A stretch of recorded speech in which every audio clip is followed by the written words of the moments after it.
একজন খুব দাম্ভিকতার সাথে বলতেছে, কি বলতেছে, কয় যে ভোট দেওয়া ফরজ না, ইসলাম সাথে নিয়ে কবরে যাওয়া ফরজ। আচ্ছা বলেন তো, আজ পর্যন্ত কোন হুজুর কোন মাহফিল এই কথা বলছে যে ভোট দেওয়া ফরজ? বলে নাই। কিন্তু আপনাদের কাছে জানতে চাই, আল্লাহর আইন দিয়া বিচার করা এটা কি নফল না ফরজ? এত আস্তে বললে হবে? আল্লাহর আইনে বিচার করা নফল না ফরজ? আল্লাহর আইনে যারা বিচার করে না, ফাউলাইকা হুমুল কাফিরুন ফাউলাইকা হুমুল ফাসিকুন ফাউলাইকা হুমুজ জালিমুন। এবার খেয়াল করেন, আল্লাহর আইনে যারা বিচার করে না, ফাউলাইকা হুমুল কাফিরুন তারা কাফের, ফাউলাইকা হুমুল ফাসিকুন তারা ফাসিক, ফাউলাইকা হুমুজ জালিমুন তারা জালেম। এখন আল্লাহর আইনে যদি মোল্লা নাজিম বিচার না করে, তাহলে মোল্লা নাজিম এই তিন ক্যাটাগরিতে আছে না নাই? এখন বাংলাদেশের যত বড় বড় টুপিওয়ালা আছে, দাড়িওয়ালা আছে, তারাও যদি এই আল্লাহর আইনে বিচার না করে, তারা এই তিন ক্যাটাগরিতে আছে না নাই? বাংলাদেশে যত বড় বড় পীর যারা জান্নাতের টিকিট বিক্রি করার পরে তবিয়তে বসে আছেন, তারাও যদি আল্লাহর আইন দিয়ে বিচার না করে, ওই পীরেরাও জালেম, ফাসিক, কাফের, এতে কোনো সন্দেহ নাই।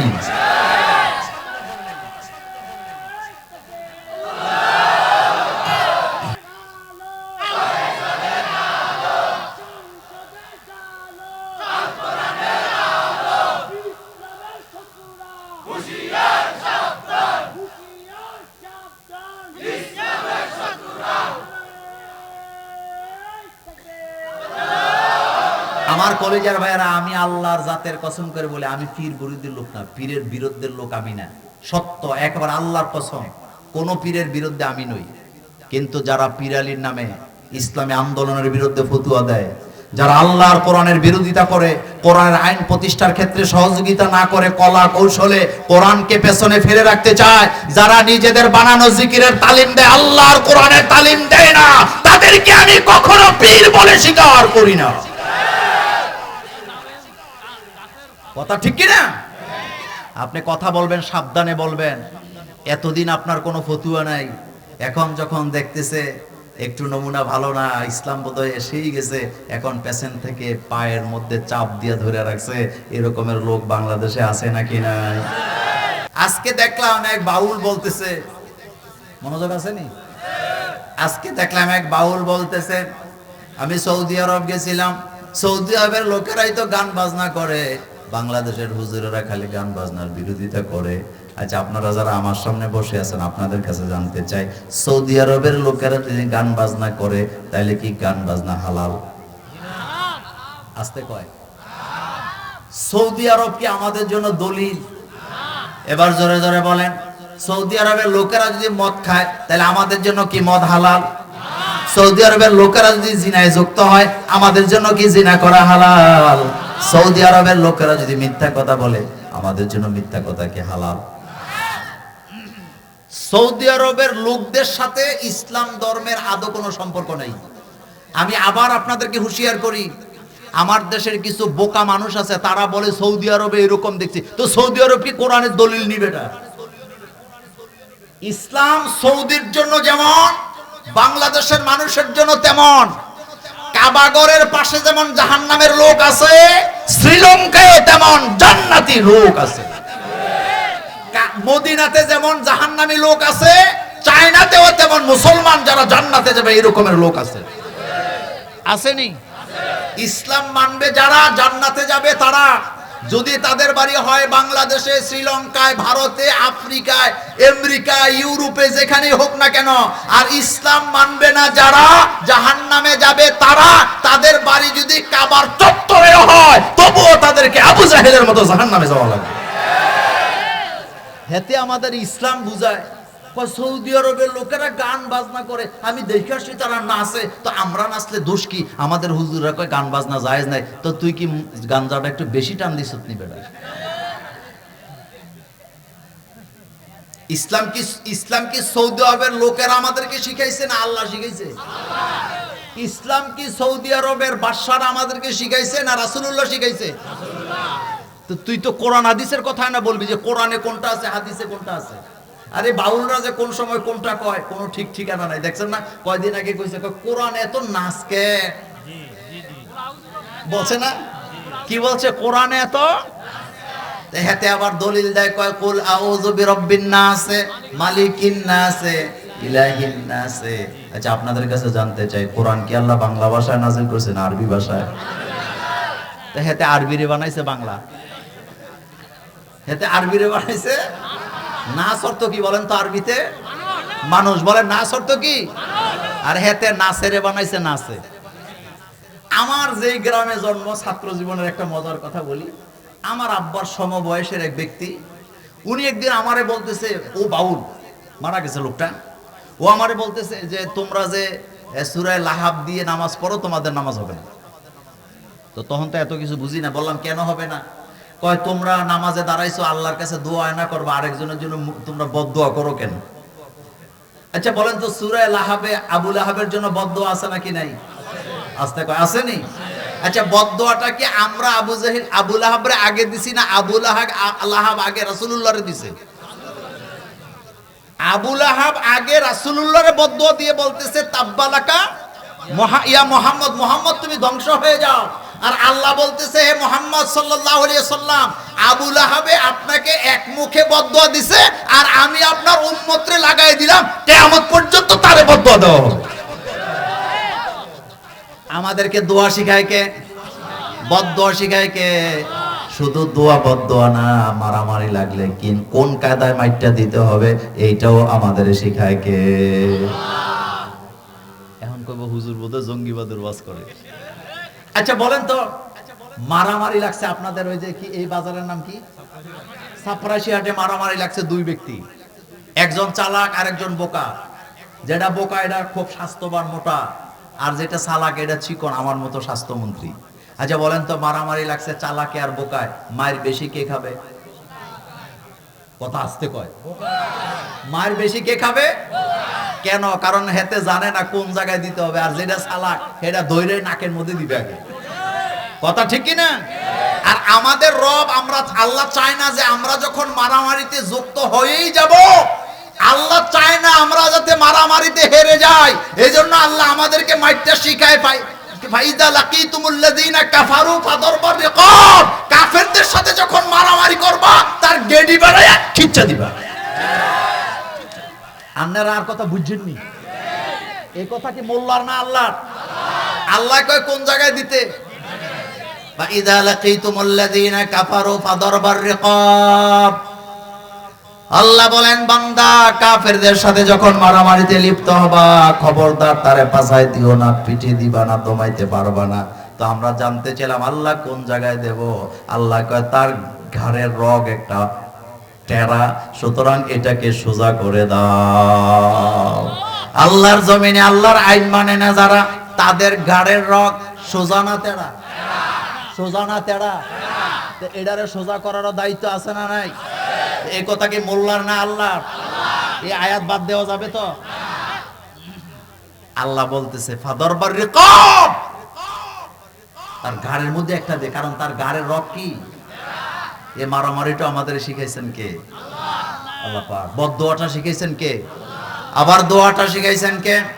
তবে আল্লাহ কিন্তু বদদোয়া আমাদের আগে শিখায় নাই, আল্লাহ আমাদেরকে দোয়াই শিখাইছে। রব্বানা যালামনা, পড়েন সবাই, রব্বানা যালামনা আনফুসানা ওয়া ইল্লাম তাগফির লানা ওয়া তারহামনা লানাকুনান্না মিনাল খাসিরিন। আমরা যখন তাওবা করি ক্ষমা চাই, কার কাছে আমরা ক্ষমা চাই?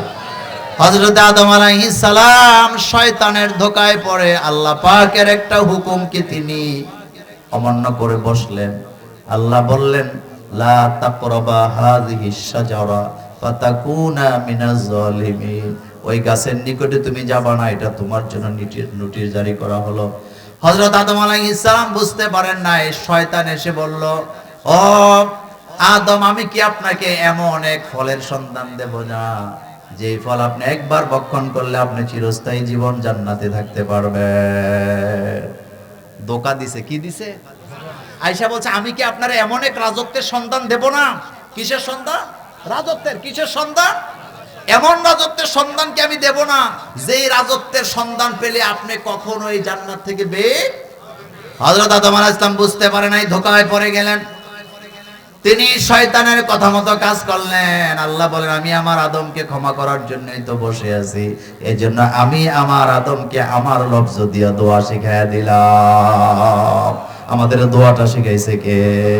পাহাড় পরিমাণ গুনাহ যদি কারো আমলনামায় থাকে, আর সে যদি দুই হাত উত্তোলন করে বলে রব্বানা, পড়েন রব্বানা যালামনা আনফুসানা ওয়া ইল্লাম তাগফির লানা ওয়া তারহামনা লানাকুনান্না মিনাল খাসিরিন। আল্লাহ বলেন আমি আমার বান্দাকে maaf করে দেই। আল্লাহু আকবার। ক্ষমা কার কাছে চাইবেন? আরো জোরে বলেন কার কাছে? নির্বাচন শুরু করবেন কার নামে? শেষ করবেন কার নামে? ওই দিন দেখলাম এক ভদ্রলোক নির্বাচন করব শুরু করছে মাজার জিয়ারত দিয়া। কি দিয়া? কথা কন না, কি দিয়া? নাম বলতে হবে? আমাদের গিয়াসউদ্দিন তাহিরি। এটাই জীবনে প্রথম নির্বাচন, জাতীয় নির্বাচন। তারা নির্বাচন করুক, আমরা চাই না কি চাই না? কারণ নির্বাচন করে না যারা, পাছার মধ্যে ভবিষ্যতে মাইর খায় না তারা। নির্বাচন করব, কিন্তু আজ পর্যন্ত ঘোষণা দিছে না ক্ষমতায় গেলে কেমনে দেশ চালাবে। প্রত্যেকের একটা আইডিওলজি আছে নি? কথা কন না কেন? তো এই দেশে যত গরম সুন্নি যাদেরকে বুঝায় সব এক হয়েছে, তারা নির্বাচন করব, দেশ চালাইবো। তো দেশ যে চালাইবা মূল নীতি কি আমাদের জানানোর দরকার আছে নাকি নাই? আমাদের জানাইলে আমরাও ভোট দিতাম। কিন্তু যেই দলের লোকেরা মাজার দিয়া নির্বাচনী প্রচারণা শুরু করে, আমাদের বুঝ হইছে ক্ষমতায় গেলে কি চলবে। তুমি উমরা কইরা শুরু করো, কোনো অসুবিধা আছে নি? কথা বলেন, অসুবিধা আছে? তুমি রাসূল সাল্লাল্লাহু আলাইহি ওয়াসাল্লামের রওজা মোবারক জিয়ারত করে শুরু করো, কোনো অসুবিধা আছে? কিন্তু ল্যাংটা বাবার মাজার জিয়ারত দিয়ে শুরু আছে নি? কথা বলেন আছে? কোন উদ্দেশ্যে যারা মাজারে যায় এটা শিরক, সে কখনো নিজেকে মুসলমান দাবি করতে পারে না। এটা গিয়াসউদ্দিন তাইরি নিজেও বলছে যে আমরা মাজারে কিছু চাই না। তো মাজারে যদি কিছু না চাও তো মাজারে গেছে কেন ভোটের আগে? উদ্দেশ্য বড়। আরেক পাগলা আছে চট্টগ্রাম, হ্যাঁ কি নাম? মাজারে যায় বাজান, কয় বাজান আর আসি, কয় বাজান আরা, তো কি আসি, কয় বাচ্চারা কি দিবে? আপনি একটু রেজাল্টটা ভালো করাইয়া দিয়েন। আচ্ছা ঈমান আছে না গেছে? পৃথিবীর কোন ফতোয়া দিয়া যেই ব্যক্তি মাজারের সামনে যে বলছেন যে ও বাজান আর আইসি পরীক্ষায় পাশ করাইয়া দিও, পৃথিবীর কোন ফতোয়া দিয়া, ইসলামের কোন কায়দা দিয়া, ইঙ্গিত দিয়া, মান্তিক দিয়া তাকে মুসলমান বলার কোন সুযোগ নাই। মুশরিক বলেন কি হয়ে গেছে? মুশরিক হয়ে গেছে। কারণ চাইতে হবে কার কাছে? সব নবীরা চাইছেন কার কাছে? রব্বানা আতিনা, পড়েন সবাই রব্বানা আতিনা ফিদ দুনিয়া হাসানাতাও ওয়া ফিল আখিরাতি হাসানাতাও ওয়া কিনা আযাবান নার। সন্তান চাইতে হবে কার কাছে? আপনি যা চাইবেন, আপনি যদি ক্ষমতায় যাইতে চান ক্ষমতাটাও চাইতে হবে কার কাছে? এই কথাটা আল্লাহ পাক বলেন আমি ক্ষমতার মালিক, তাবারাকাল্লাযী বিয়াদিহিল বরকতময় সেই আল্লাহ পাকের হাত, যার হাতে রাজত্ব। রাজত্বের মালিক কে? তো রাজত্ব চাইবেন কার কাছে? এই মাহফিলের মধ্যে বিএনপির লোক আছে না নাই? জামাত ইসলামের লোক আছে না নাই? অন্যান্য দলের লোক আছে না নাই? আচ্ছা আপনারা বলেন তো ক্ষমতা কার হাতে? তো ক্ষমতা চাইবেন কার কাছে? একটু আমার দিকে তাকান। এই যে মাইকটা, এটা একটা মাইক না? আপনারা যদি আমারে বলেন যে মোল্লা ভাই এই মাইকটা আমারে দিয়ে দেন, আমার ক্ষমতা আছে নি? নাই, কারণ এটার মালিক আমি না। কিন্তু এই যে আমার হাতে একটা, আবার ছায়া বইয়ে থেকে না বুঝানোর জন্য কই, এই যে ঘড়িটা, ঘড়িটা কার? আমার। ঘড়িটা আমার না? আপনি যদি দাবি করেন যে মোল্লা ভাই ঘড়িটা আপনি দিয়ে দেন, আমাকে, আমার দেওয়ার অধিকার আছে নাকি নাই? কেন অধিকার আছে? কারণ এটা আমার, মালিকানা আমার। এই মাইকটা আমি দিতে পারি নাই কারণ মালিকানা আমার নাই, কিন্তু ঘড়িটা দিতে পারবো, মালিকানা আমার। এবার বলেন তো ক্ষমতার মালিকানায় কে? আল্লাহ। তাহলে ক্ষমতা কি মাজারের কাছে চাইবো না আল্লাহর কাছে চাইবো? তো এই কথাটা বুঝতে কি খুব বেশি লেখাপড়া করা দরকার আছে? আপনি জীবনেও কোনোদিন ওই লোকের কাছে ওই জিনিস চাইবেন না যেই মালিকানা সেই জিনিস তার কাছে নাই। আপনি তো তার কাছেই চাইবেন যে মালিকানায় আছে, ক্ষমতার মালিক আল্লাহ। আল্লাহর কাছে আপনাকে ক্ষমতা চাইতে হবে। দুনিয়ার মানুষের কাছে ক্ষমতা চায় কোনো লাভ। এই কথাটা আল্লাহ পাক বলছেন, তাবারাকাল্লাযী বিয়াদিহিল মুলক ওয়া হুয়া আলা কুল্লি শাইইন। বরকতময় সেই আল্লাহ, বরকতের মালিক কি পিসা হুজুর না আল্লাহ? আরো জোরে বলে। এটা জানার পরও পিসাবের নামে মান্নত করে এমন মানুষও আছে না? না, দেখেন একটা পেঁপে গাছ লাগাইছেন আপনি, পেঁপেরে আপনারা নোয়াখালীতে কি করেন? ককিয়া। আচ্ছা ককিয়া, শুনেন ককিয়া। তো এই যে পেঁপে গাছটা আপনি লাগাইছেন, খেয়াল করেন, আমার দিকে তাকান। বাড়িটা আপনার, বলেন বাড়িটা কার? আপনার। গাছ লাগাইছেন আপনি, পানি দিছেন আপনি অথবা আপনার স্ত্রী বা আপনার ছেলে মেয়েরা। আর পেঁপে দিছে কে? মনোযোগ আছে নি? বাড়ি আপনার, গাছ আপনার, পানি পরিশ্রম আপনার, কিন্তু পেঁপেটা দিছিল কে? এবার খেয়াল করেন, বাড়িটা কিন্তু আপনার, মাটি কিন্তু আল্লাহর, পরিশ্রমটা আপনার, আপনার ছেলে মেয়ের, আপনার স্ত্রীর। কিন্তু এই দেশের মানুষের ঈমান এত বাজে অবস্থায় আছে, নিজেরা পরিশ্রম করে পেঁপে গাছ লাগাইছে, আল্লাহ তারে পেঁপে দিছে, আর সেই পেঁপেটা ল্যাংটার মাজারে মান্নত করে এমন বোকা মানুষও আছে না? না, হেতে ভাবতেছি কি জানেন, ল্যাংটার মাজারে দিলে আরো বেশি বেশি পেঁপে। অথচ আল্লাহ পাক বলছেন লা ইন শাকারতুম, পড়েন সবাই, লা ইন শাকারতুম লা আযীদান্নাকুম ওয়া লা ইন কাফারতুম ইন্না আযাবি লাশাদীদ। আল্লাহ বলেন তোমরা যখন আমার নিয়ামত খাওয়ার পরে আমার শুকরিয়া করো, আমি আল্লাহ তোমাদের নিয়ামতকে আরো বাড়ায়া দেই। পেঁপেটা আপনি লাগাইছেন, গাছ আপনি লাগাইছেন, পানি আপনি দিয়েছেন, পেঁপে আল্লাহ দিছে।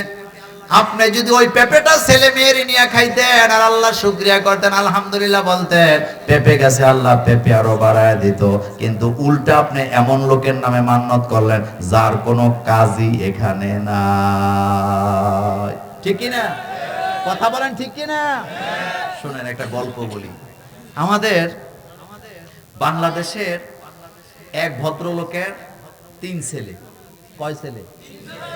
সবচেয়ে ছোট যেটা অলস নাম্বার 1, কোনো কাম কাজ করে না, বাপের হোটেলে খায়। বাকি 2টায় মাছ ধরতে গেছে। বাকি 2টা কই গেছে? তো একটায় এটারে যে মাছ যে লয়, এটারে কি কয়? ডুলা ধরছে। আরেকটা জাল মারছে পানিতে নেমে। কই মাছ পাইছে? 3টা। কয়টা? একটা ছোট মাছ, একটা মাইজা, আরেকটা বড়ডা। বড় মিয়া, মাইজা মিয়া, ছোট মিয়া। কয়টা পাইছে? 3টা। তো রাত্রে বেলা খাইতে বসছে, পরে মা সবচেয়ে বড় মাছটা দিছে, যেটা বাড়িতে অলস ছিল। কথা বুঝছেন আপনারা? আমার সবচেয়ে বড়টা কারে দিছে? যেটা ঘরে অলস, কাজ করে না। আর যেটা ডুলা ধরছে ওইটারে দিছে মাইজাগা। রইছে কোনটা? তো বড় যেটা বড় ছেলে ওইটারে দিছে সবচেয়ে।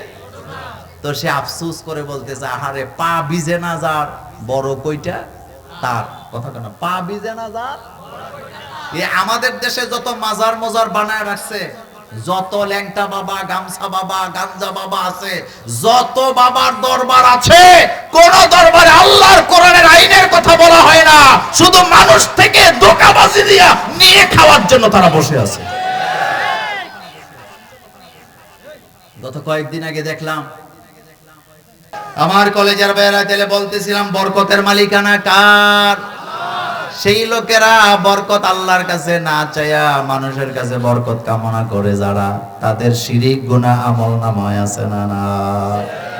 আপনাদের কোম্পানি যাইছে মাহফিল করার জন্য, ভাত খাইতে বসছে, মুফতি ওমর ফারুকও বইছে, আপনাদের এলাকার একজন রিকশা চালকও বইছে, গোল করে বসছে। এর মধ্যে রিকশা চালক বইছে ডান পাশে, মুফতি ওমর ফারুক ভাই বসছে বাম পাশে। খাবার যখন ডিস্ট্রিবিউট করা হবে, সবার আগে পাবে কে? কথা কয় না তো, কে পাবে? কিন্তু আমাদের মুরব্বীরা ফতোয়া দেয় ওমর ফারুক সাহেবরে আগে দে, হুজুররে আগে দিলে বরকত হইব। তো বরকত কি হুজুরের কাছে না রাসূলুল্লাহর সুন্নাহর কাছে? এগুলো আমাদের সমাজে আছে না।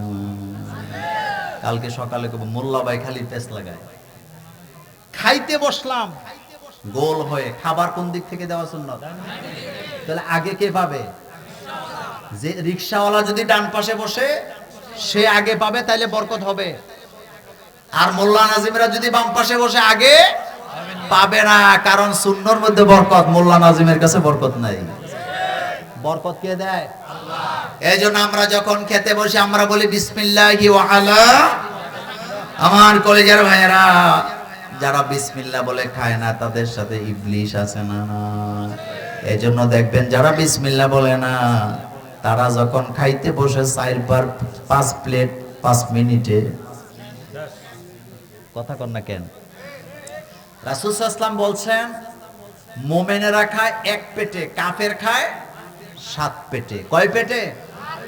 একজন কাফের তখনও মুসলমান হয় নাই, কালিমা পড়ে নাই, রাসূলের দরবারে আসলেন, আল্লাহর নবী বললেন সাহাবারা তাকে বকরির দুধ খেতে দাও। 7 বাটি দুধ দিছে তাকে খাওয়ার জন্য। কয় বাটি? এতে ফিনিশ, খালাস, ফিনিশ। বুঝছেন তো? ঘুমিয়ে আছে, সকালবেলা ঘুম থেকে জাগ্রত হওয়ার পরে তাওহীদের ঘোষণা দিলেন। কালিমা পড়ার পর সকালবেলা নাস্তা খাবে, নবীজি বললেন তার হাতে 1 বাটি দুধ দাও। লোকটা বললেন রাসূল গতকাল রাতে তো 7 বাটি খাইছি, এখন কেন 1 বাটি দিতে হবে? আল্লাহর নবী বললেন কাফের খায় 7 পেটে, মুমিন খায় 1 পেটে, তুমি বিসমিল্লাহ বলে খাওয়া শুরু করো। সাহাবা বলেন আমি তো নব মুসলমান, তখন মাত্র মুসলমান হইলাম, রাসূলের হাতের বাটি নিয়ে দুধ পান করতে শুরু করলাম। যেই লোকটা আমি নিজেই গতকাল রাতে 7 বাটি দুধ পান করলাম, রাসূলের সামনে দাঁড়ায় 1 বাটিও আমি শেষ করতে পারি না। আল্লাহু আকবার আসে না? এই যে ঘরের ভিতরে যান না, সালাম না দিয়ে ঢুকেন, আপনার সাথে দুষ্ট জিন প্রবেশ করে। আল্লাহর নবী বলেছেন বিভিন্ন জায়গা 5-6 জায়গায় জিন থাকে। বলেন কি থাকে? আবার এই কথা বলে ভয় পায় না স্যার। জিন কয় জায়গায় থাকে? 1 নাম্বার খালি বিছানা। কি বিছানা? বিছানা কখনো খালি রাখবেন না। আর বিছানা খালি যদি থাকে এটাতে বসার আগে শোয়ার আগে ঝাড়ু দিবেন। কি দিবেন? আল্লাহর নবী বলেছেন খালি বিছানায় জিন থাকে, দুষ্ট জিন বসে থাকে, সেজন্য তোমরা ঝাড়ু দিবা বিছানা। আমরা এত অলস, এমন পরিবারও আছে যতদিন বিছনার চাদর ধৌত করতে দেয় না ততদিনে বিছানা ঝাড়ুও দেয় না, চাদরটা বইটা বইটা কিয়ামত হয়ে যায় চাদরের উপরে, এমন পরিবারও আছে না? না, কিছু কিছু পরিবার আছে এত অলস, মশারি যে ওই 2010 সালে লটকাইছে। পয়সা পয়সা বুঝছেন তো কায়দা? কয় সালে লটকাইছে? মানে 3 মাথা খুলে না, 1 মাথা খুলে। এরকম বোধহয় দেখেন নাই, আপনাদের নোয়াখালীতে নাই, আপনাদের এলাকায় নাই। মানে 3 মাথা খুলে না, 1 মাথা খুলে, এটার উল্টা ফালায় রাখে, আবার শোয়ার আগে ফুরুত করে লাগায়। তো তোর মতো আলিশা দুনিয়া, তোর সাথে জিন ঘুমাইবো না, তোর সাথে তো ভূত থাকার কথা বলে। এরকমের আলিশা আসেনি? আল্লাহ রাসূল বলেছেন খবরদার বিছানা ঝাড়ু দেওয়া ছাড়া বিছানায় বসবা না, সেখানে শোবা না, কারণ এখানে দুষ্ট জিন দখল করে। 2 নম্বরে আল্লাহর নবী বলেছেন বাথরুমে জিন থাকে। বলেন কথা কন না কেন? কোন রোগ? আমাদের দেশে কিছু কিছু পরিবার আছে বাথরুমে শেওলা পড়ে থাকে, কিন্তু এরা এত ভদ্র, বাথরুম ধৌত করে না। বাথরুমে গেলে আপনি পিছলে পরে মরে যান, তাতে কোনো আসে যায় না, কিন্তু তারা বাথরুম।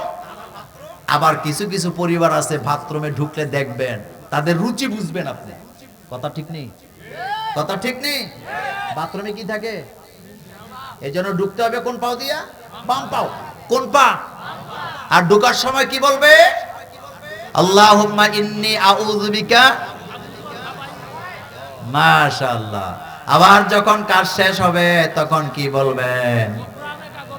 জিন আপনাকে আক্রমণ করতে পারবে না। আল্লাহর নবী বলেছেন, খবরদার রান্নাঘরের চুলার মধ্যেও জিন থাকে।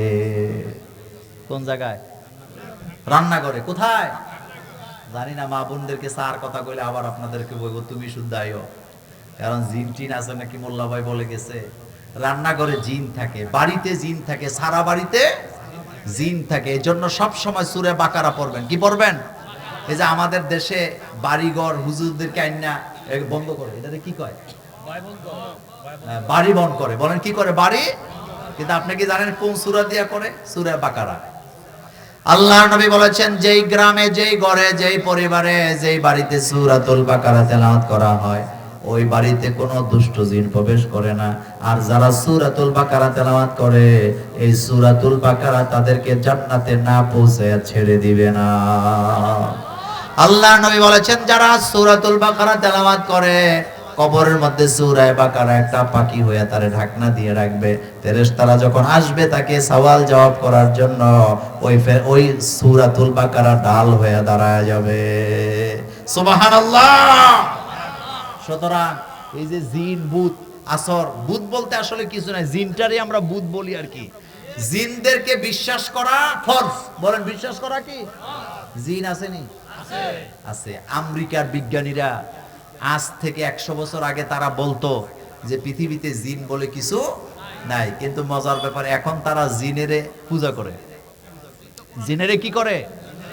আপনি ইউটিউবে ঢুকলে দেখবেন, হান্টিং নামে একটা প্রোগ্রাম আছে। কি বললাম? ওখানে দেখবেন আমেরিকাতে অসংখ্য বাড়িঘর জিনেরা দখল করে রাখছে, মানুষ থাকতে পারে না। মানুষ গেলে 1 রাত 2 রাত ঘুমায়, এরপরে বাড়ি ছেড়ে কি দৌড়ায়। এখন কয় না মুহাম্মদ সাল্লাল্লাহু আলাইহি ওয়াসাল্লাম যা বলে গেছে তাই ঠিক, সারা পৃথিবীটা জিনে দখল করে রাখছে। এখন বলবেন আমাদের, শুনেন, জিন কিন্তু আমাদেরকে আসলে ক্ষতি করতে চায় না, কিন্তু আমরা তাদের ক্ষতি যখন করি তারা আমাদের কি করে? মসজিদে জিন থাকে। আমার কলেজের ভাইয়েরা, বাংলাদেশের মসজিদগুলোর অবস্থা এমন, বারান্দার মধ্যেও নামাজ পড়া যায় না। আবার অনেক এলাকা আমরা যখন সফরে যাই, যদি ইস্তেনজার দরকার হয়, মসজিদের ইস্তেনজার মধ্যে গেলে একটু পেশাব করারও জায়গা পাওয়া যায় না, কারণ হুজুর সব চাবি লইয়া শ্বশুর বাড়িতে। আচ্ছা, আপনারা যারা মসজিদ কমিটি আছেন, আপনাদেরকে এই দলিল দিল কে যে মসজিদের বাথরুম, পেশাবখানা তালা দিয়ে রাখতে হবে? মানে এটা কে দিল আপনাদেরকে এই ফতুয়া? একটা সময় ছিল প্রত্যেকের বাড়িতে একটা করে কাছারিঘর, মুসাফিরখানা থাকতো। থাকত না কেন? আর এখন হুজুররা বাথরুম তালা দিয়ে চাবি লইয়া ভাগিয়া যায়, হুজুর কয় শ্বশুর বাড়ি দিছে। এরকম আসেনি? আমার বুঝে আসে না, আমার বুঝে আসে না, আমার বুঝে আসে না যে হুজুররা বাথরুমের চাবি দেয় না মানুষের একটু ইস্তেনজা করার জন্য, আল্লাহ যদি তাদের ক্ষমতা দেয় তারা না জানে কি করে।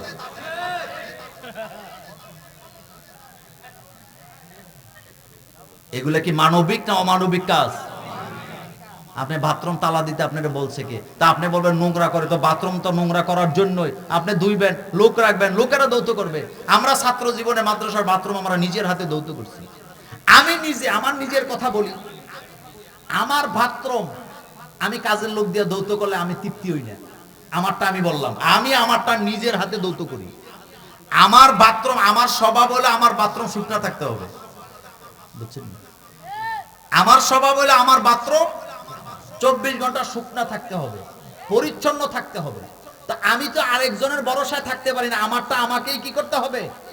পরিষ্কার রাখতে হবে। আপনি মসজিদের বাথরুমটা দয়া করে তালা দিয়েন না, পেশাবখানাটা দয়া করে তালা দিয়েন না, কারণ মুসাফিররা এদিক দিয়ে যাইতে লাগবে, তাদেরও সে ইস্তেনজার দরকার হয়। আর এটারে কি করে? তালা মাইরা হুজুর কই যায়? এগুলা করেন না, এগুলা উচিত না, এগুলা উচিত না। মানুষের সেবা করবেন। কয়েকদিন আগে আমাদের ওই যে বিএনপির বড় নেতা সালাউদ্দিন সাহেব, নাম জানেন তো? একটা প্রোগ্রামে চীন মৈত্রী সম্মেলন কেন্দ্রে তিনি বলতেছিলেন, তার মতো করে তিনি যদ্দুর জানে অদ্দুর বলছে।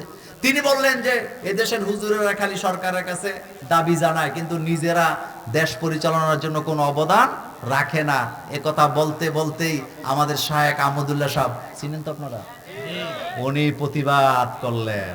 উনি বললেন, দুর্ভাগ্যজনক সত্য কথা, জাতি গঠনে, সমাজকে দুর্নীতি মুক্ত রাখতে, পাপাচার মুক্ত রাখতে, জিনা মুক্ত রাখতে, মদ গাঁজাকে দমায় রাখতে আলেমদের বিকল্প কিচ্ছু নাই। আলেমরা সবচেয়ে বেশি সমাজের জন্য কাজ করে, কথায় কাজে বক্তৃতায়, কিন্তু আলেমদের অবদান কখনো স্বীকার করা হয় না। কয়েকদিন আগে আবার নির্বাচন কমিশন আরেকটা ফেস লাগাইছে, নির্বাচনের আগে মাহফিল টাফিল করার দরকার নাই।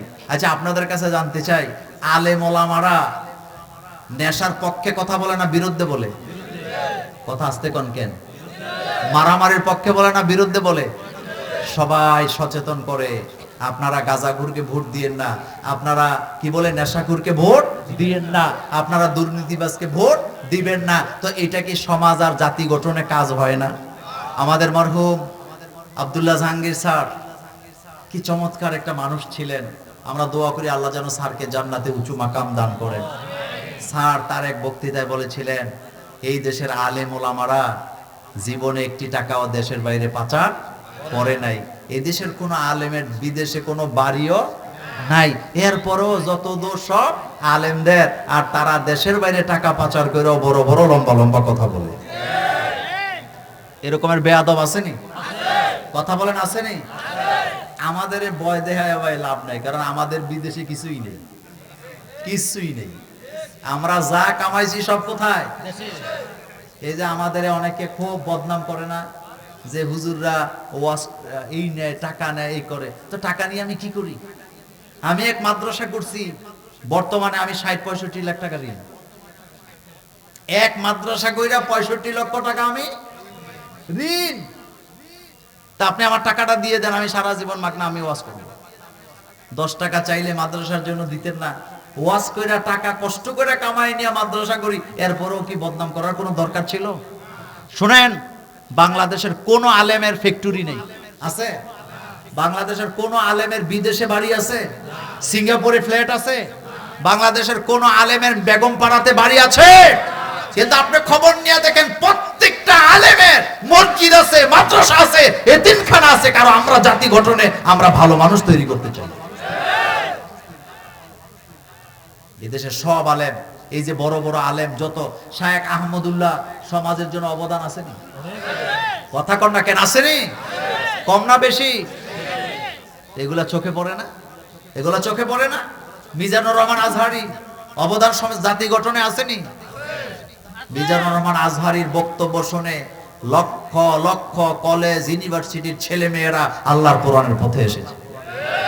আপনার কথা আমার কথায় আসে নাই, কোরআনের কথা শুনে তারা এসেছেন। সুতরাং আসেন একসাথে মিলেমিশে আমরা দেশটাকে এগিয়ে নেই। আমরা ইবাদত করব কার? গোলামি করব কার? আমাদের দ্বারা যেন কারো কোনো ক্ষতি, বলেন ক্ষমতা কার? এই কথাটা আল্লাহ পাক বলছেন, তাবারাকাল্লাযী বিয়াদিহিল মুলকু ওয়া হুয়া আলা কুল্লি শাইইন কাদির। আল্লাহ রাব্বুল আলামিনের হাতে রাজত্ব, ওয়া হুয়া আলা কুল্লি শাইইন কাদির। তিনি সর্বময় ক্ষমতার মালিক। ক্ষমতা কার? তিনি। আল্লাহ পাক বলছেন, আল্লাযী খালাকাল মাউতা ওয়াল হায়াতা লিয়াবলুয়াকুম আইয়ুকুম আহসানু আমালা। তিনিই তো জীবন, তিনিই তো মৃত্যু সৃষ্টি করেছেন, তিনিই তো জীবন সৃষ্টি করেছেন, মৃত্যুকেও সৃষ্টি করেছেন আল্লাহ, জীবনকেও সৃষ্টি করেছেন আল্লাহ। আগে মরা না আগে জীবন? বলেন আগে কি? আগে মৃত্যু। কেন বলছে জানেন? কারণ আমরা মরাই আছিলাম, আমরা অস্তিত্বহীন ছিলাম। হাল আতা আলাল ইনসানি হিনুম মিনাদ দাহরি লাম ইয়াকুন শাইআম মাযকুরা। তোমরা অস্তিত্বহীন ছিলা, আমি আল্লাহ তোমাদেরকে অস্তিত্ব দিয়েছি। জীবন কার? এত আস্তে বললে হবে না। জীবন কার? মরণ কার? যারা মৃত্যুকে আলিঙ্গন জানায় তাদের জন্য জান্নাতের ঘোষণা আছে না? না। আমার কলিজার ভাইয়েরা, মৃত্যুকে ভয় পাওয়া কোনো লাভ নাই। আজকে হোক কালকে হোক মরাই লাগবে। এই জন্য আল্লাহর নবী বলেছেন, আকসিরু যিকরা হাযিমিল লাযযাতিল মাউত। মৃত্যুর লজ্জতকে বেশি বেশি করে স্মরণ করো। কবি বলেছেন, মাউতে কাসিন কুল্লু নাসিন শারিবু মাউতে কাসিন কুল্লু নাসিন শারিবু কবরে বাইতিন কুল্লু নাসিন দাখিলু। মৃত্যু এমন এক শরবতের নাম, এমন এক পেয়ালার শরবত যেটা পান করা থেকে বিরত থাকা যায় না।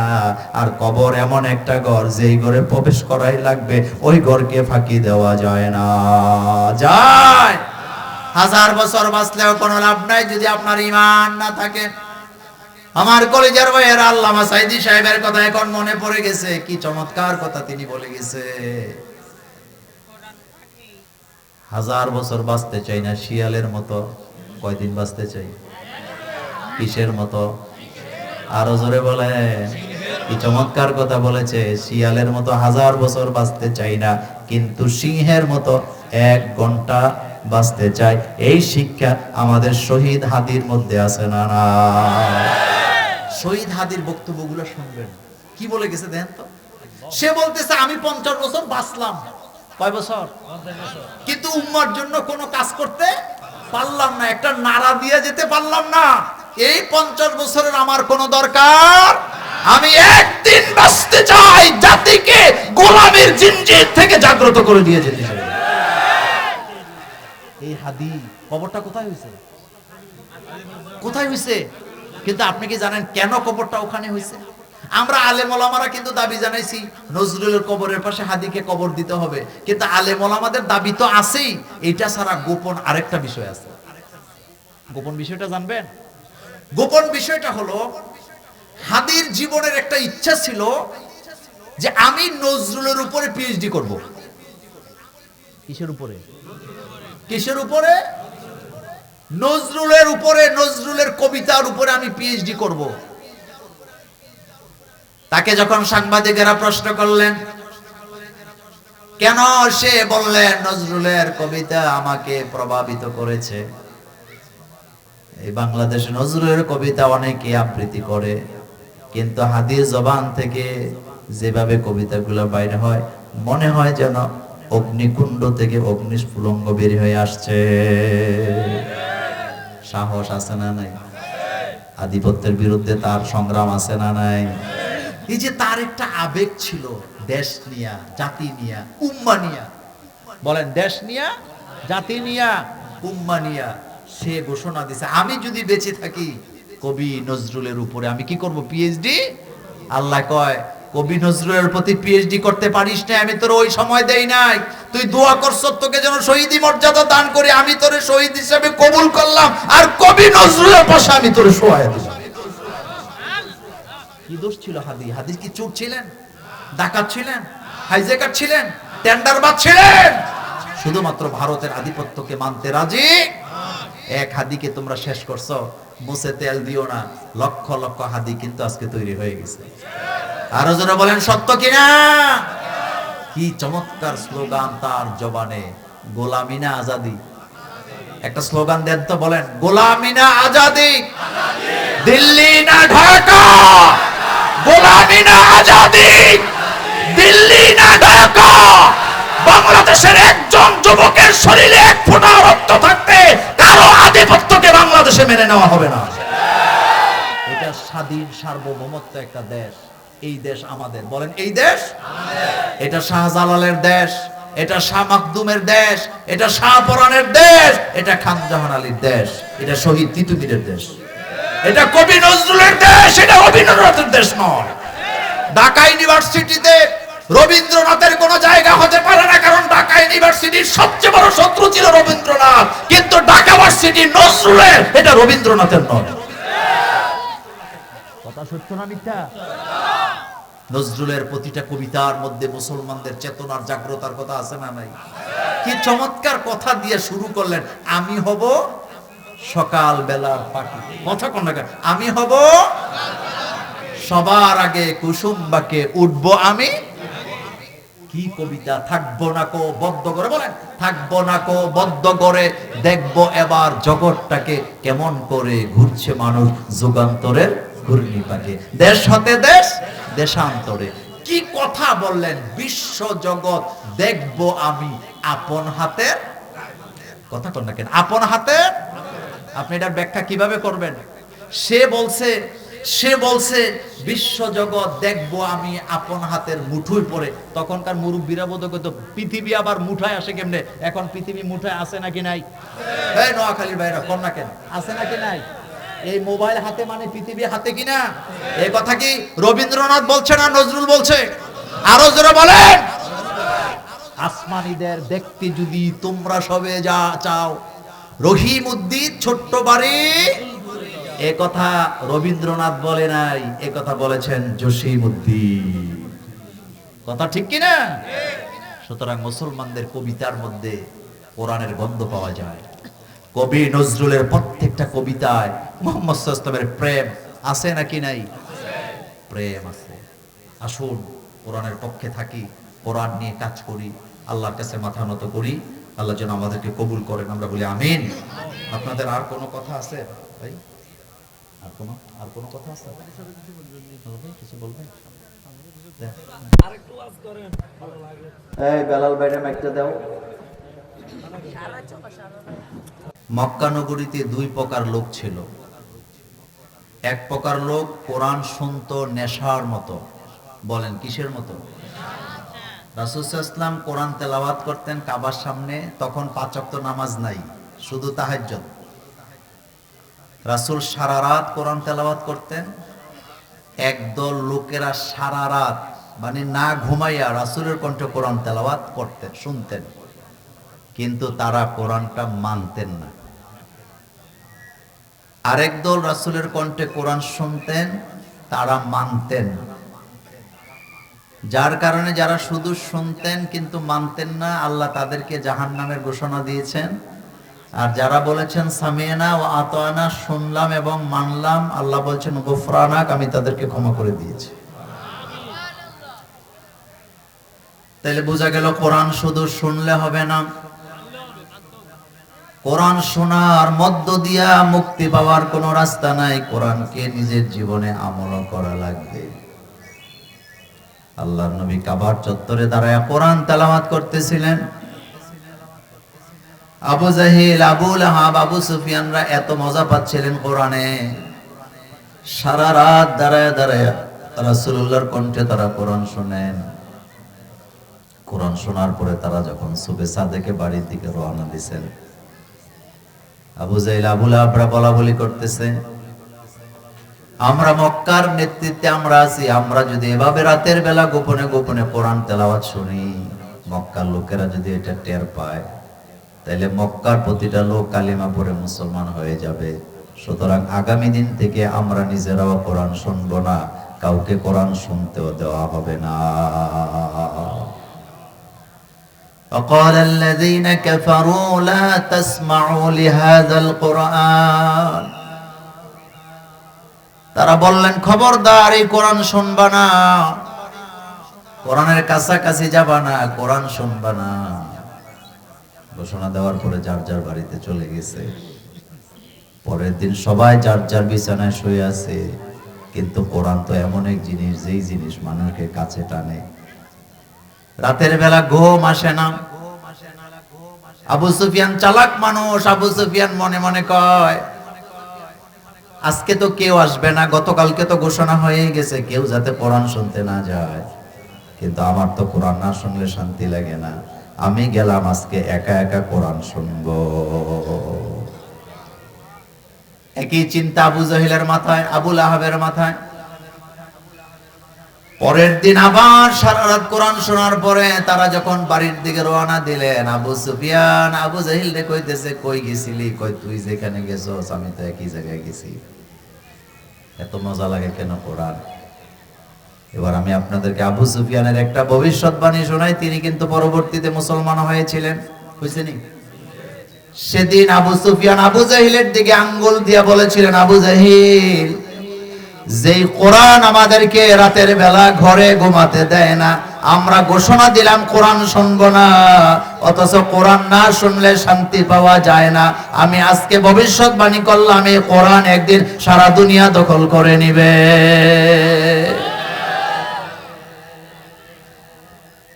এই কোরআনের বিজয় বাংলাদেশে হবে, এতে কোনো সন্দেহ নাই। হয় আমাকে নিয়ে, না হয় আমাকে ছাড়া, তবে আমাকে নিয়েই কোরআন বিজয় হওয়ার দরকার আছে না? না,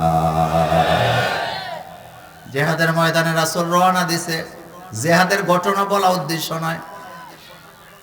এমন সময় জেহাদের ঘোষণা আসছে যেই সময় খেজুর পাকছে, খেজুর কাইটা সারা বছর এটা জমায়া খাবে। কত ক্রিটিক্যাল সময়। আপনাদের এলাকায় ধান যখন পাকে, ধান কাটার সময় কিন্তু লোকেরা দাওয়াত খাইতেও যায় না, ঘোষণা দেয় এখন ধান পাকছে, অনেক কাজ, যাওয়া যাবে না। এমনকি মাহফিলও দিতে চায় না, কয় লোকেরা কাজে কর্মে থাকবে। ঠিক না? তো সাহাবাই কেরাম বলতেছে, রাসূল বিজয়টা কখন আসবে? বিজয় এমন একটা জিনিস, যাদেরকে আল্লাহ বিজয় দিবে তারা এক সেকেন্ড আগেও জানে না একটু পরে তাদের বিজয় হবে। আবার যাদেরকে আল্লাহ ধ্বংস করে দেয় তারা এক সেকেন্ড আগেও জানে না একটু পরে তারা ধ্বংস হয়ে যাবে। এটা একচ্ছত্র মালিক কার? আল্লাহ পাকের। তো তারা বললেন যে রাসূল যুদ্ধটাকে একটু পিছিয়ে দেওয়া যায় না? এখন সবে মাত্র কি পাকছে? খেজুর। এই খেজুর আমরা কাটবো, জমাবো, সারা বছর এটা বিক্রি করে আমরা নিজেরা খাবো, বিক্রি করব। এখন যদি জেহাদে চলে যায় তাইলে রাসূল আমরা খাবো কি? এই অজুহাত দিয়ে একটা গ্রুপ জেহাদের ময়দান থেকে পিছে হটলো। কিন্তু সেই জেহাদে আল্লাহ মুসলমানকে বিজয় দান করে দিল। জোরে কোন সুবহানাল্লাহ। এখন বিজয় হওয়ার পরে সবাই হাজির হয়েছে গনিমতের মালের ভাগ বসাবার জন্য। এখন যায় কয় রাসূল আপনি যদি আরেকটু জোরে সোরে বলতেন তাইলে তো আমরা যাইতাম।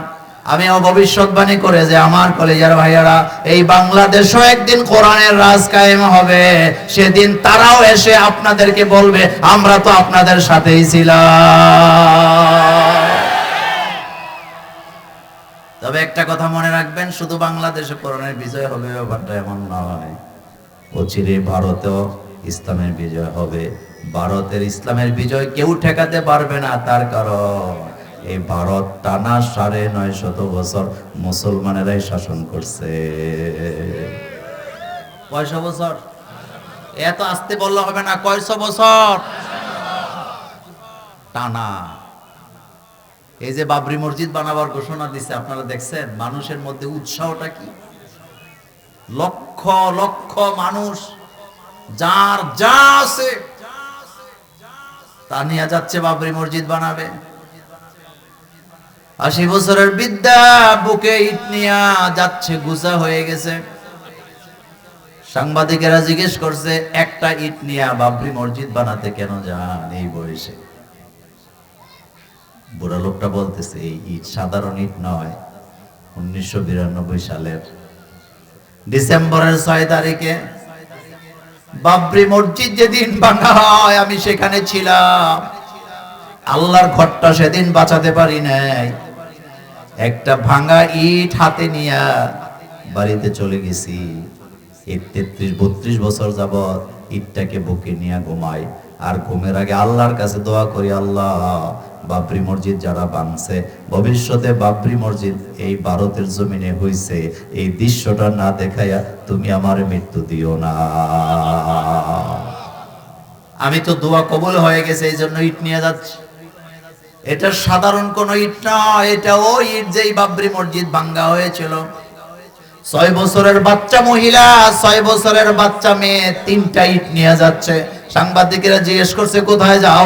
বাচ্চা মেয়ে বলতেছে আল্লাহর ঘর বানাবার জন্য যাই। আমার কলিজার মেয়েরা, পঙ্গপালের মতো লোকেরা যাচ্ছে মসজিদ বানাবার জন্য ভারতের মতো জায়গায়।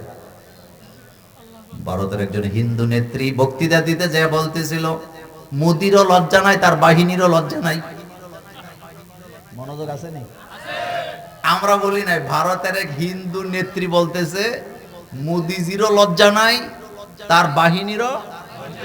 তো হ্যাঁ, নিজে এটার উপমা দিতেছে, কয় মোদিজি ভারত যে তাজমহল নিয়ে অহংকার করে, সারা পৃথিবীর সপ্ত আশ্চর্যের একটা তাজমহল, এই তাজমহল মুদিরা বানায় নাই, এই তাজমহল মুসলমানেরাই তৈরি করেছে। তাজমহল কি মুদিরা বানাইছে না মুসলমানেরা বানাইছে? কোন সন্দেহ আসেনি? ওই নেত্রী আরো বলতেছে, মোদিজি তোমার কি লজ্জা লাগে না? তুমি যেই লাল কেল্লার ভিতরে দাঁড়ায় স্বাধীনতা দিবসের বক্তৃতাটা দাও, এই লাল কেল্লার একটা ইটও হিন্দুরা বানায় না, লাল কেল্লার প্রত্যেকটা ইট মুসলমানের হাতে তৈরি করা। তাজমহল বানাইছে কারা? এত আস্তে বললে হবে, কারা? লাল কেল্লা বানাইছে কারা? এবার নেত্রী বলতেছে, মোদিজি কি তোমার কে চোখে পড়ে না? দিল্লির আকাশে যে কুতুব মিনার সোজা হয়ে দাঁড়ায় আছে, ওই কুতুব মিনারটাও হিন্দুরা বানায় নাই, প্রত্যেকটা ইট মুসলমানের হাতে তৈরি করা। এই কথাগুলি সত্য না মিথ্যা? কত পার্সেন্ট? তাজমহল আমাদের, বলেন তাজমহল, কুতুব মিনার, লাল কেল্লা, দিল্লি শাহী মসজিদ, এমনকি ভারতবর্ষ যে ব্রিটিশ থেকে স্বাধীনতা অর্জন করেছেন, ওইটাও আমাদের ৩৮,০০০ আলেমের রক্তের বিনিময়ে ব্রিটিশ থেকে আমরা মুক্তি পেয়েছি। কয় হাজার আলেম? যোগে যোগে আলেমদের সাথে বামেরা রামেরা গাদ্দারি করছে, রক্ত আমাদের আর সিনায় নিছে তারা। এখনো সে হাইজ্যাক আছে না নাই? ১৬ ডিসেম্বরে দেখছেন না মোদিজি কি লিখছে? কয় আমাদের বিজয় দিবস। নির্লজ্জ বেহায়া কয় রাজ্যই আমার। বেহায়া কি বলে? রাজ্য। বলেন বেহায়া কি বলে? রাজ্য। আচ্ছা বলেন তো, বিজয় কি আমাদের না তাদের? আরো জোরে বলেন, বিজয় কি আমাদের না তাদের? শুধু তাই নয়, শুধু তাই নয়, ২৫০ বছর যেই গোলামীর জিঞ্জির ব্রিটিশরা আমাদেরকে পরায় রাখছিলেন, সেই জিঞ্জির থেকে মুক্ত করার জন্য প্রথম যে মিটিংটা হয়েছিল, সেটা ভারতবর্ষের কোনো মাঠে ময়দানে হয় নাই, দিল্লি শাহী মসজিদের বারান্দায় বসে এই ভারতবর্ষকে ব্রিটিশ থেকে স্বাধীনতা দেওয়ার জন্য প্রথম মিটিংটা দিল্লি শাহী মসজিদের বারান্দায় হয়েছে। আর কত হাজার আলেম জীবন দিছে? এত আস্তে গেলে হইব না, কত হাজার? ৩৮,০০০ আলেম জীবন দিয়েছেন। আজও স্বাধীনতার জন্য ইসলামপন্থীর এই জীবন। সেই ভারতও একদিন কালিমার পতাকা উঠবে। শুধু ভারত নয়, শুধু ভারত নয়, সারা পৃথিবীতে একদিন কালিমার পতাকা উঠবে, তবে এটা বেশি দূরে না। আচ্ছা বলেন তো, এই পৃথিবীতে আরেকজন নবী আসবে নাকি আসবে না? নাম কি? তিনি কি নবী হয়ে আসবে না উম্মত হয়ে আসবে? উম্মত হয়ে আসবে। কার উম্মত হয়ে আসবে? মুহাম্মদ সাল্লাল্লাহু আলাইহি ওয়াসাল্লামের উম্মত। যারা খ্রিস্টান তারা নবী মানে কারে? কথা কন না কেন? আমরা নবী মানি মুহাম্মদ সাল্লাল্লাহু আলাইহি ওয়াসাল্লামকে, খ্রিস্টানেরা নবী মানে। তো খ্রিস্টানেরা যখন দেখবে তাদের নবী নবী মানে আমাদের নবীকে, তো তারা কি তাদের দল করবে না আমাদের দল করবে? তো খ্রিস্টান আর মুসলমান যখন একসাথে যোগ হবে, সারা পৃথিবীর এমন কোন মানচিত্র থাকবে না যেখানে আল্লাহর কোরআনের পতাকা উড্ডয়ন হবে না। কয় জায়গায় বাধা দিবা, কয় জায়গায় বাধা দিবা। এই জন্য আমি এই পয়েন্টে এইভাবে শেষ করতে চাই, কোরআন এমন এক বিস্ময়কর কিতাব, এটাকে দমানো যায় না, এটা তুষের আগুনের মতো জ্বলে। সুবহানাল্লাহ। আচ্ছা আপনারা বলেন তো, দিনে দিনে মাদ্রাসার সংখ্যা পৃথিবীতে বাড়তেছে না কমতেছে? 10 বছর আগে যে অবস্থা ছিল, বর্তমানে আপনি যায় দেখেন প্রত্যেক পাড়ায় পাড়ায় একটা করে হেফজ মাদ্রাসা আছে। কি মাদ্রাসা আছে? আমার কলেজের ভাইরা গত কয়েকদিন আগে রিপোর্ট বেরিয়েছে, সারা পৃথিবীতে বর্তমানে কোরআনের হাফেজের সংখ্যা 6.5 কোটি ছাড়ায় গেছে। অনেক দেশের জনসংখ্যাও 6.5 কোটি নেই। কিন্তু মুছে তেল দিয়া লাভ নাই। এই কাগজের যতগুলা কোরআন আছে, সমস্ত কোরআন যদি একসাথে করে কাউ জ্বালায়া দেয়, কোরআনের কোনো সমস্যা নাই। কারণ আল্লাহ রাব্বুল আলামিন হাফেজদের কলিজার ভিতরে কোরআনকে এমন ভাবে জমায় রাখছে, একজন দুইজন নয়, 6.5 কোটির উপরে হাফেজ দুনিয়াতে তৈরি করেছেন কে? আমার কলেজের এবারে 6.5 কোটি হাফেজ যদি একসাথে করে কেউ জ্বালায়া দেয়, কোরআন বোধহয় শেষ। আল্লাহ বলতেছে, বাল হুয়া কুরআনুম মাজিদুম ফি লাওহিম মাহফুজ। সবাই যদি জ্বালায়া দাও লাভ নাই, কারণ কোরআন এমন এক জায়গায় আমি লিপিবদ্ধ করে রেখেছি, সেখানে মানুষ তো দূরের কথা, শয়তানও সেখানে পৌঁছতে পারে না।